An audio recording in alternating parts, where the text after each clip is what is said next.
이제 오늘 우리에게 주신 하나님 말씀 함께 나누겠습니다. 오늘은 전도서 3장 1절부터 마지막 22절까지 말씀 보겠습니다. 제3장.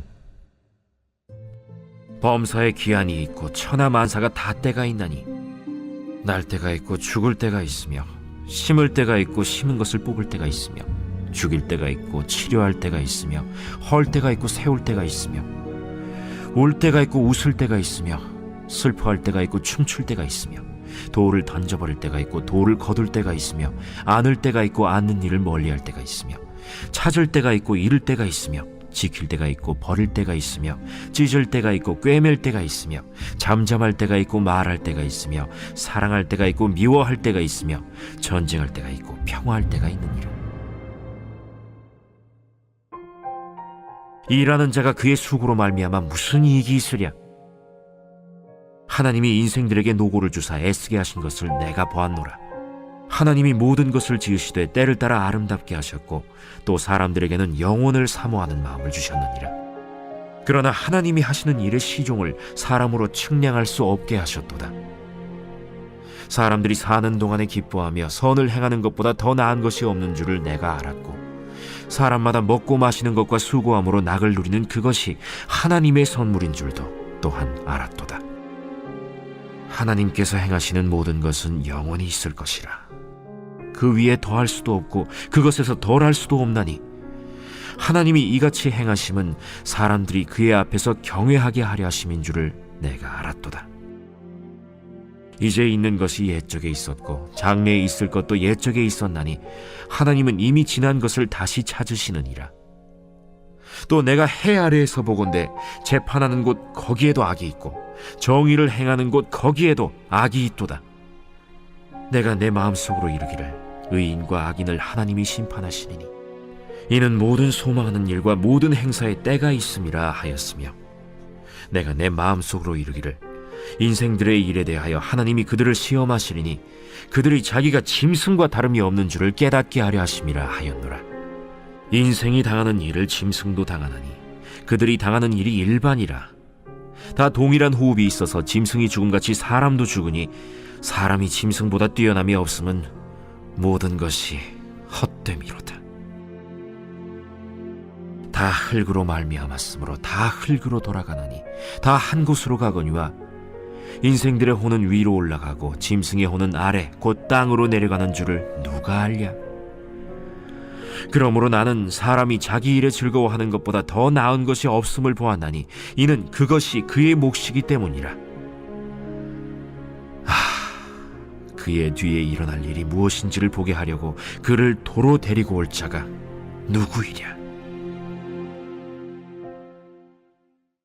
전도서 3장은 모든 것은 때와 기한이 있다라는 말씀으로 시작됩니다. 1절을 보니까 범사에 기한이 있고 천하만사에 다 때가 있나니 라고 되어 있지요. 모든 음식물에는 유통기한이 붙어 있습니다. 그 기간 내에 음식을 먹어야지 기한을 넘기면 상하여서 못 먹게 됩니다. 기한을 준수하는 게 중요합니다. 그런가 하면 또 하나 중요한 것이 때, 타이밍입니다. 무엇을 하든지 타이밍을 잘 맞춰야 됩니다. 울어야 할 타이밍에 울어야 하고 웃어야 할 타이밍에 웃어야 합니다. 정반대로 하게 되면 분위기가 굉장히 싸늘해지게 되죠. 흔히 센스 있는 사람이 이걸 잘하게 되는데 기한과 때에 맞춰서 적절하게 행동할 줄 아는 센스 있는 사람들 다 되시기를 축복합니다. 특별히 우리에게 무엇보다 필요한 센스는 영적인 센스라고 생각합니다. 하나님이 정해놓으신 때와 기한을 분별하여 하나님의 시간에 하나님이 부르신 곳에서 하나님이 맡기신 일을 잘 감당하는 하나님의 종들 되었으면 좋겠습니다. 11절 말씀으로 갑니다. 시작. 하나님이 모든 것을 지으시되 때를 따라 아름답게 하셨고 또 사람들에게는 영원을 사모하는 마음을 주셨느니라. 그러나 하나님이 하시는 일의 시종을 사람으로 측량할 수 없게 하셨도다. 보십시오. 하나님도 창조의 과정을 때를 따라 하셨다라고 말씀하시죠. 때를 굉장히 중요하게 여기시는 겁니다. 하나님이 모든 것을 지으시되 때를 따라 아름답게 하셨고 라고 시작합니다. 창세기에서 우리가 보았지만 6일 동안 하나님이 천지를 창조하시면서 아름답게 지으셨어요. 보시기에 좋았더라, 보시기에 좋았더라, 보시기에 심히 좋았더라 말씀하셨죠. 때를 따라 아름답게 만들었어요. 그런데 이어지는 말씀을 보니까 사람에게는 특별한 장치를 하나 해 놓으셨다라는 말씀이 나옵니다. 또 사람들에게는 무엇을 주셨다고 나와 있죠? 영원을 사모하는 마음을 주셨느니라. 영원을 사모하는 마음을 주셨대요. 이건 마치 비유하자면 블랙홀 같아요. 또 다른 걸로 비유하자면 밑 빠진 독가 같아요. 말하자면 채워도 채워지지 않는 거예요. 블랙홀 앞에 있으면 다 빨려 들어가요. 밑 빠진 독의 특징도 그렇죠. 물을 아무리 부어도 독이 채워지지 않습니다. 계속 물이 빠져나갑니다. 사람 속에 하나님이 특별한 장치를 해 놓았는데 영원을 사모하는 마음을 주셨대요. 영원한 것이 아니면 채울 수 없는 마음을 주신 겁니다. 그래서 무엇을 채워도 만족함이 없어요. 돈을 많이 벌면 행복할 줄 알고 돈을 벌었는데 돈을 아무리 많이 벌어도 그 마음이 허전한 겁니다. 인기를 얻으면 행복할 줄 알았는데 인기를 얻어도 그 마음속에 허전함과 우울함은 채워지지 않는 겁니다. 성공하고 출세하면 행복할 줄 알았는데 아무리 성공하고 출세해도 허무하게 되더라는 겁니다. 왜 그런 일이 벌어지느냐? 우리 안에 하나님께서 특별한 장치를 하나 해 놓았기 때문입니다. 영원을 사모하는 마음. 여러분, 영원을 사모하는 마음은 영원한 것으로만 채울 수 있습니다. 그런데 이 땅에 있는 것 중에 영원한 것이 있을까요? 없을까요? 없어요. 하늘 아래, 해 아래에는 영원한 것이 없습니다. 그래서 전도서를 시작하면서 헛되고 헛되며 헛되고 헛되니 모든 것이 헛되도다라고 이야기할 수밖에 없었던 거지요. 영원한 것, 영원하신 분은 오직 한 분밖에 없습니다. 바로 하나님, 그분이 영원하신 분입니다. 14절 말씀 보실까요? 다 같이 시작. 하나님께서 행하시는 모든 것은 영원히 있을 것이라. 그 위에 더할 수도 없고 그것에서 덜할 수도 없나니 하나님이 이같이 행하심은 사람들이 그의 앞에서 경외하게 하려 하심인 줄을 내가 알았도다. 하나님께서 행하시는 모든 것은 영원히 있을 것이라. 영원한 것은 하나님밖에 없습니다. 하나님이 하시는 일만 영원히 남습니다. 그래서 인생 가운데 무엇을 채워도 만족함이 없던 우리의 마음이 하나님을 만나는 그 순간에 놀랍도록 만족을 누리는 겁니다. 행복이 찾아오는 겁니다. 기쁨이 찾아오는 겁니다. 충만함이 찾아오게 되고 부족함이 없게 됩니다. 시편 23편 1절에서 다윗이 뭐라고 고백했죠? 여호와는 나의 목자시니 내게 부족함이 없으리로다. 하나님을 만나고 나니까 부족함이 없어요. 심지어 하박국 선지자는요, 가진 것 다 잃어도 여호와 하나님만 함께 하시면 행복하고 즐겁고 기쁘대요. 우리 찾아볼까요? 하박국 3장 17절로 가보겠습니다. 하박국 3장 17절 18절 2절 말씀 다 같이 시작. 비록 무화과 나무가 무성하지 못하며 포도나무에 열매가 없으며 감람나무에 소출이 없으며 밭에 먹을 것이 없으며 우리의 양이 없으며 외양간에 소가 없을지라도 나는 여호와로 말미암아 즐거워하며 나의 구원의 하나님으로 말미암아 기뻐하리로다. 없으며 없을지라도 이 땅에 것 다 없어진다 하더라도 여호와 하나님이 나와 함께 하시기에 나는 즐거워하고 기뻐한다. 여러분, 이게 영원하신 하나님을 만난 사람의 고백입니다. 이 땅에 무엇으로도 채워지지 않는 내 마음이 여호와 하나님으로 채워지니까 세상이 줄 수 없는 기쁨과 즐거움이 그 마음 속에 가득하게 되더라는 겁니다. 이 새벽 기도의 자리에 나온 여러분들이 그 복을 누리게 되기를 간절히 바랍니다. 그런가 하면 고린도 후서에서 바울은 또 이런 말을 했어요. 우리 고린도 후서 4장으로 한번 가볼까요? 고린도 후서 4장 8절, 9절, 10절 말씀.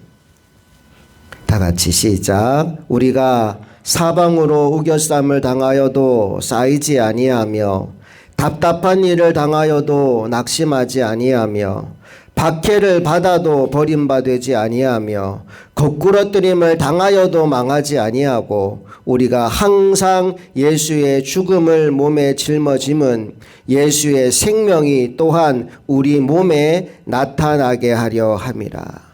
사방으로 우겨쌈을 당해도 괜찮고 답답한 일을 당해도 상관없고 박해를 받아도 버림받아도 거꾸러뜨림을 당해도 나는 상관없다라고 말합니다. 그 비결이 뭐냐? 7절에 이렇게 나왔어요. 7절 시작. 우리가 이 보배를 질그릇에 가졌으니 이는 심히 큰 능력은 하나님께 있고 우리에게 있지 아니함을 알게 하려 함이라. 나는 질그릇에 부족한데 연약하고 정말 말도 안 되는 인생인데 내 안에 보배 대신 예수 그리스도가 들어온 거예요. 그러니까 다 괜찮아요. 우겨쌈을 당하여도 거꾸러뜨림을 당하여도 답답한 일을 당하여도 박해를 받아도 아무 상관없어요. 내 안에 주님이 계시니까. 영원을 사모하는 그 마음에 영원한 것이 들어오고 나니까 나는 부족함도 불편함도 그 무엇도 나를 지배하지 못하더라는 겁니다. 여러분, 세상의 것을 바라보며 그 허무한 것을 붙잡으려고 바람을 잡으려고 애쓰는 인생이 아니라 영원하신 하나님을 여러분 마음에 모심으로 말미암아 흔들리지 않는 진리의 터 위에 서서 살아가는 하나님의 종들 다 될 수 있기를 간절히 바랍니다. 이제 본문에 돌아와서 12절과 13절 말씀 읽고 오늘 설교를 마무리할까 합니다.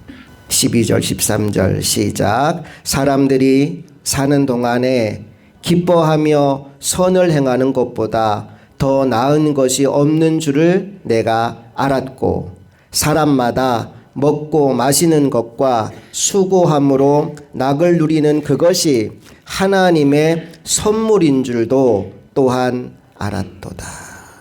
여러분, 어떻게 살아가는 게 행복한 삶일까요? 하나님을 내 중심에 모시고 사는 겁니다.